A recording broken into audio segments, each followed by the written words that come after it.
প্রভু হিসাবে নয় বরং সৎ প্রতিবেশী হিসাবে ভারতের সাথে বিএনপি সম্পর্ক রাখতে চায় বলে মন্তব্য করেছেন দলের ভাইস চেয়ারম্যান বরকতুল্লাহ বুলু।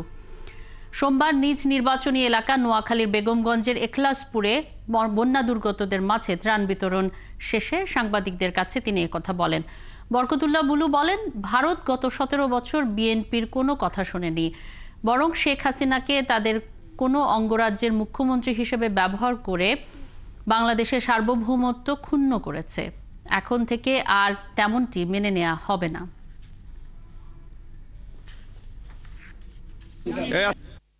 গতকাল ভারতের রাষ্ট্রদূত আমাদের মাননীয় মহাসচিবের সাথে 1 ঘন্টা ব্যাপী আলাপ করেছে।